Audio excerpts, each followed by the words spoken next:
Coming up tonight, 4 days until Decision Day, the Free National Movement taking their Focused on You campaign to Bimini, and they brought a former prime minister.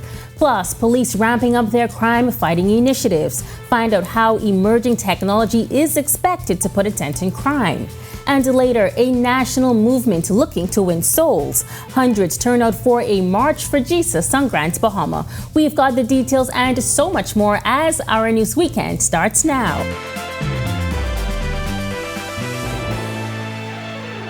This is Our News Weekend. Thank you so much for joining us. I'm Megan Shepard. With just 4 days until the by-election to vote for a new representative for the West Grand Bahama and Bimini constituency, the Free National Movement taking their campaign machinery to Bimini last night.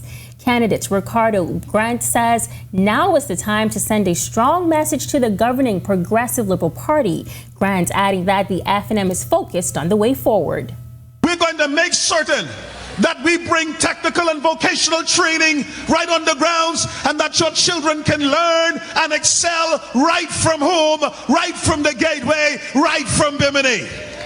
We're going to ensure that you'll be able to gain scholarships, be able to do all of the necessary training and learning that you can, even through Zoom.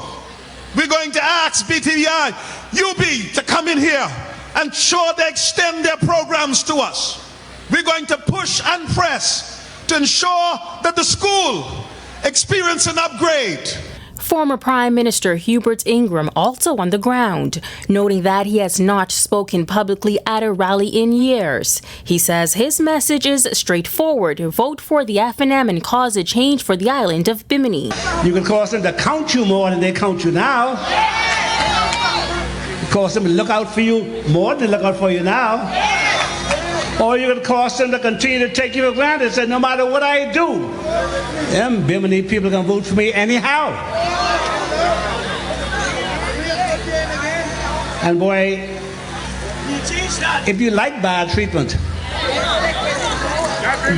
vote for them again. Now, the fact that you're going to vote, I ask you to vote for the FNM next week, don't mean that you are going to become an FNM. You could be a PLP. Party leader Michael Pintard rounding out the lineup of speakers. He says November 22nd will be a major opportunity for Biminites. It isn't for the FNM. No, it isn't for our candidate. No, it isn't for OB, but to do something for your family. We are here because we want the Family Island Fund to truly fund development in Bimini. We want seawalls constructed, and we want to be able to earmark funds that will take care of that. We want to make sure that Bimini has the protection from waves and flooding, and the government should apply its mind to how we can reduce the flooding that exists on this island. That every new construction should take into consideration the state of Bimini and, in fact, the rising level of our seas. Former Free National Movement MP Kenneth Russell says the only way the PLP can win the by-election is if they spend money from the public purse to secure a victory. The Grand Bahama resident was on the ground in Bimini during the advance poll this past Wednesday. He's confident the FNM has this one in the bag. The people are wiser now, and they're more secured, and they will take that money and they will still vote their heart, because the people in Bimini and West Grand Bahama, while Mr. Wilson was a very good person to work with, he was a good person to talk to, and so forth, but the PLP has neglected him over the past 2 years, and we believe that since they neglected him, we should take over this constituency. The West Grand Bahama and Bimini seat became vacant following the sudden passing of the late Obi Wolshcombe. Russell says while Bimini is doing well, the FNM believes they can take it to another level. Most of the things that happened in Bimini over the past number of years was started by the FNM, which is a sign that we will continue our work. The people in Bimini now are talking a lot about land and homes, and the FNM had secured a section of property over in South Bimini for a new subdivision that was supposed to have been started if I hadn't been dismissed. But that land is still there. It's still owned by housing, and housing anytime could go there and start building houses.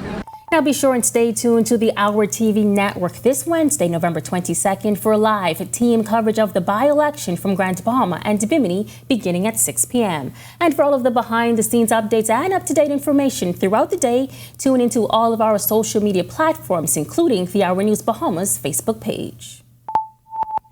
The death of a 4-year-old toddler sending shockwaves across Abaco today.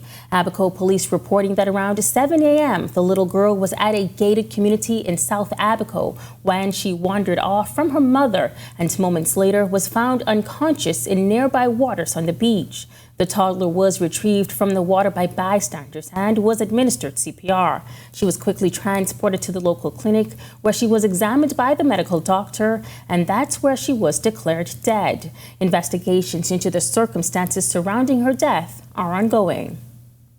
An overnight shooting shortly after 10 last night, leaving a 23-year-old man in hospital. According to police, the victim was walking on Kwaku Street when he encountered a group of men gathered in a yard. Police say one of the men pulled out a gun and fired multiple shots at the victim. The victim fled, seeking safety at a nearby church, and that's when he discovered he had been shot in the right leg. He was taken to the hospital by emergency medical personnel and is currently in stable condition. Police are asking members of the public who may have any information regarding this incident to contact 919-919, the Criminal Investigation Department at 502-999-123, or Crime Stoppers at 328-TIPS. A new crime-fighting initiative by the Royal Bahamas Police Force has been implemented, and it combines CCTV monitoring and shot spotter technology. Joshua Williams reports. Crime fighting just got a technological edge. The Royal Bahamas Police Force officially launching its CCTV program that seeks to partner with the community in the fight against crime. Assistant Commissioner of Police with responsibility for information and technology, Shivago Deems, says the new system will be key in the fight against crime. This revolutionary technology platform represents a significant shift in our policing methods. This innovative step forward is a testament to our commitment to evolve from reactive to proactive policing strategies, thereby enhancing the safety and well-being of our communities across the Bahamas. Known as Fuses, the brand specializes and provides real-time intelligence to law enforcement and public safety agencies internationally. And with the shot spotter system already in place locally, police say the two will go hand in hand. For an example, in Fuses, we have integrated shot spotter and CCTV. So if a shot goes off in a particular area, the CCTVs will also receive that signal and will emanate on the screen or be produced on the screen, so the officers in the real-time crime center will be able to see exactly the cameras in that area in addition to the precise location where those shots emanated from. Just under 600 cameras have been set up by police across the capital. 24 private cameras have also been registered by users. Police are hoping for more residents to get involved. We are asking members of the public through this press conference and business owners to partner with the Royal Bahamas Police Force by going to our website, royalbahamaspoliceforce.org. Click on the link Connect Bahamas and register your cameras with us. Registering your camera is completely free of charge. As for those who may be skeptical about police intrusion on privacy, when private residents or businesses register their cameras on our online portal, they have complete control over those cameras. The Royal Bahamas Police Force will only access your cameras with your permission. This registration process will enable the Royal Bahamas Police Force to easily map cameras that can provide valuable evidence for crime and life-saving information. Reporting for Our News, I'm Joshua Williams. Thanks so much, Josh. Well, wet weather throughout the country this work week, but thankfully we had some sunshine today. Ian McKenzie joins us now in the Weather Center with your first look at temperatures. Ian? Thanks, Megan, and good evening, Bahamas. Here's your first look at weather. Currently outside our studios, when some clouds, showers, a few sprinkles around. Winds are from the west at 14 miles per hour. Feels like temperature comfortable 79. Taking a look at current temperatures across the country at this time in our nation's second city, Freeport. We have 73, 77 in Marsh Harbor, Great Harbor Key in the capital, 78 in Governor's Harbor, also Allenstown, Bimini, and 76 in Nicholstown, Andros. In Central Bahamas, we have 77 in Camps Bay, 79 in Arthurstown, Georgetown, and a pair of 80s in Deadman's Key, Long Island, and Coburn Town, San Salvador. Southeast Bahamas, we have 81 in Duncantown, Ragged Island, Delectables Bay, Abrahams Bay, and Providenciales, Turks and Caicos, 80 in Colonel Hill, and 83 in Matthewtown in Agua. Here's your first look at your satellite and radar composite at this time. We have a cold front that's making its way towards the extreme northwest Bahamas. This should trigger pockets of 1 or 2 sprinkles of showers. Elsewhere across the southeast Bahamas, we still have that plume of moisture associated with that broad area of low pressure that prompted an alert. However, all watches and warnings have been discontinued for that system. Stick around for extended forecasts, and your tropical weather outlook is still to come. Still to come on Our News Weekend, Marching for Jesus, young people leading the charge and rallying residents on Grand Bahama. Plus, more than a luxury, a medical esthetician breaks down the benefits of consistent facials. That's coming up when Our News Weekend returns.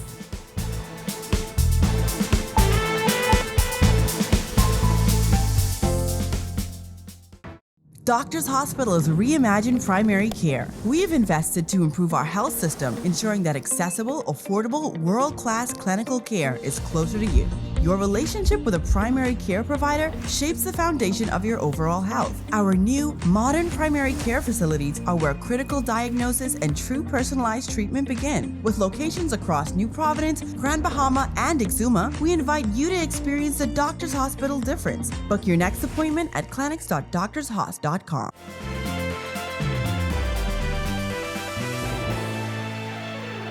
Hundreds of Grand Bahamians and members of the It's Our Turn youth organization marching through the streets of Freeport this morning. And it was all to bring honor and glory to God. Founder Beijing Rogers says she founded the organization when she was just 12 years old. She says the goal of IOT is to bring Bahamians and the world closer to Jesus. When God told me to lead the youth, I said, oh my goodness, what do I do with that? And so I said, why don't I start a nonprofit? And I got my mom and my aunt, and they helped me, groomed me, guided me to get to this point today, celebrating 16 years of youth activism, leadership, development, and empowerment. The March for Jesus began in New Providence a few weeks ago, and this morning's march is the nation's second city, is the first outside of the capital. Rogers says the goal is to make it a national initiative. So we're going to take this all over the Bahamas, if that's God's will, because Jesus is alive and Jesus is coming soon. So if you do not know Jesus, we pray that you do. Come join our march. This is not just for Christians, church people, religious people. This is for every single person who breathes, because we know if you come on this Jesus march, you will encounter Jesus, because that is what it's about. If you're struggling with anything, Jesus is the one. Jesus is the way, the truth, and the life. No one comes to the Father except through him. Facials. For some, it's a treat every so often. For others, it's a lifestyle. As we continue to highlight Healthy Skin Awareness Month, I spoke one-on-one with medical esthetician at the Art of Skin Clinic, Radaya Cleomi, to take a deep dive into the benefits and varying types of facials.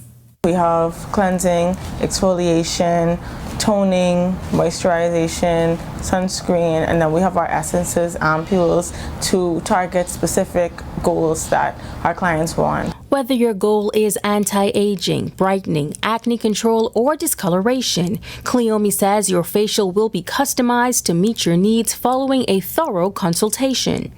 We go in with their allergies, what concerns or issues that they have with their skin personally. We do an in-depth look at their skin, often under a light of some sort.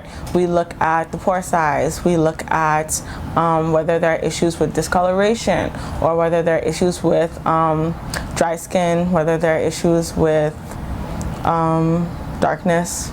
certain skin conditions like rosacea or seborrheic dermatitis or things like that. And if you felt alone in your skincare journey, chances are you're not. She shares the most common concerns of clients. People with discoloration. So for example, it's extremely sunny. We have a lot of people who do not wear their sunscreen. So they always have issues with too much sun exposure, and now they have a lot of discoloration. We also have an epidemic where people are using brightening creams or brightening lotions, and they put that on their skin, and it causes hypopigmentation where they're losing the melanocytes, so their skin is completely discolored. Sometimes that can lead to more serious issues, which you would have to go beyond the facial, but we are able to help that with certain procedures in hair. Cleomi says that although facials are a luxury service to some extent, consistency is key to achieving your skincare goals. And while some may turn to at-home services, she adds that seeking guidance from a trained professional is still an essential part of the journey. When it comes to the basics of proper cleansing, proper exfoliation, proper extractions, proper toning, proper moisturization, a lot of people don't know that there are essential steps that they don't carry out at home. A lot of the consistency is not just making sure that we make the money every month, it's making sure that we're keeping you on track with your skincare goals. On the other side of this break, our Tage Adderley takes us to Canada and talks college baseball. Plus, it's Battle of the DJs. Our Danielle Miller has an exclusive interview with the organizers behind the upcoming competition. Stick with us. Over 5,500 voters headed to over a dozen polling divisions. On 2 islands covered by one network. Join the RTV network starting at 6 p.m. Wednesday, November 22nd. For the West Grand Bahama and Bimini by-election results. Stay with the team you already trust.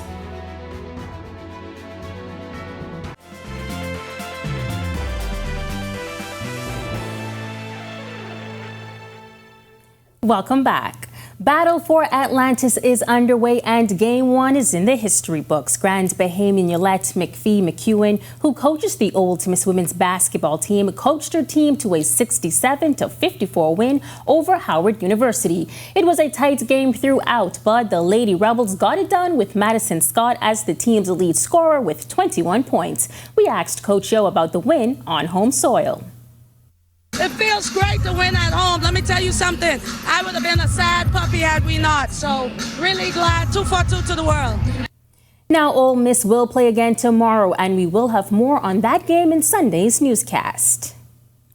Our Tage Adderley recently had the chance to speak to University of Toronto baseball player Owen Taylor about his experience winning league MVP and leading his team to a championship. Here's the extended interview. I would compare it to kind of like a Division III level school, like what I imagined a Division III schools in the States. That's Owen Taylor talking about the competition level in Canadian college baseball. In high school, he was a student at the prestigious Perkiomen School in Pennsylvania. The New Providence-born Taylor was attracted to the academics at the University of Toronto. We have some really good players. A lot of the kids who are at the school were in a similar boat as me, where they were very good at baseball. They love baseball. But they, for one reason or another, decided that they wanted to pursue a great education and also play baseball, right? I had the benefit of coming from the U.S. where sports is just this, it's everything, right? They prioritize it. It's, you're a student athlete, and they mean both those almost equally. Whereas here, athletics is always kind of on the back end of your education, of your schooling. Not only is he his team's best hitter and a stellar defensive center fielder, the 6'3" left-hander also serves as a relief pitcher, coming in to get clutch outs like he did to win the championship game. His preparation is a little different from his teammates because of his dual roles. My routine's a little different than most guys in our team, in the terms that I have to kind of practice both. So whether that's me sacrificing a couple swings to go and pitch practice, or me not pitching as much as I probably should, because I have to go practice defense or practice hitting. So when I'm hitting, I'm only focusing on hitting, and when I'm pitching, I'm only focusing on pitching. So the balance is tough. And especially when you're doing both in one game, it's definitely an adjustment. But I put it down to my practice, my training, my mindset that's allowed me to have success with both of them. A well-rounded student athlete, Taylor hopes to get into business after he graduates. He encouraged young athletes wishing to pursue their education to give Canadian college baseball a shot. Canadian baseball is definitely not the most conventional approach, but for any kid that loves baseball but also wants to prioritize their academics and maybe their financial situation's a factor, it's a great option. I'm Tage Adley. Have a great weekend.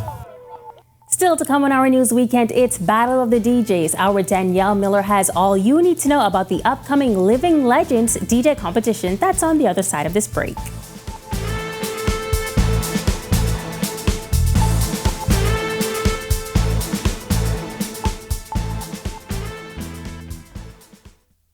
Over 5,500 voters headed to over a dozen polling divisions.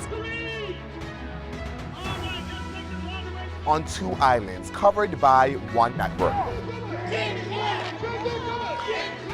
Join the RTV network starting at 6 p.m. Wednesday, November 22nd. For the West, Grand Bahama, and Bimini by-election results. Stay with the team you already trust.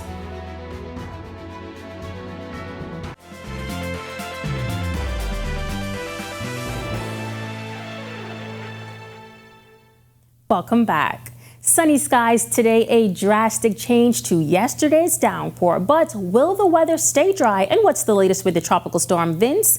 Ian is in the weather center. Ian. Thanks, Megan. Welcome back, everyone. Here's a look now at your extended forecast and the look at the tropics, rather.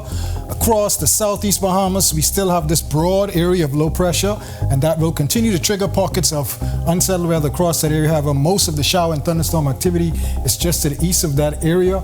Meanwhile, across the extreme northwest Bahamas, we have a cold front that's pushing through that area. Not much in terms of thunderstorm activity, a few pockets of showers like we possibly be experiencing outside at this time. Here's now the tropical impacts from this broad area of low pressure system. Jamaica pretty much had a lot of activity, saw some video with mudslides, sinkholes, the works. Across Haiti, Dominican Republic as well, and we can expect some activity, residual activity across the southeast Bahamas and Turks and Caicos through tomorrow. Here's a look now at your boating forecast for the northwest and central Bahamas. Small craft should use caution. Winds west to northwest at 15 knots, seas 3 to 5, but up to 7 feet offshore. High tide tonight at 11:41 p.m., low tide at 5:44 a.m. tomorrow morning. For the southeast Bahamas, small craft again, caution. Wind southwest to west at 15 to 20 knots, seas 4 to 7 feet over the ocean. Here's a look now at your national forecast.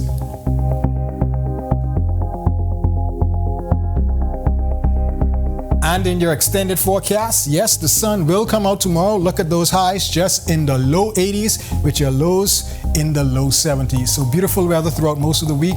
Expect some cloudiness to return Saturday, courtesy of another frontal boundary. That's your wrap on evening forecast. Make it a great, safe, fun night, everyone.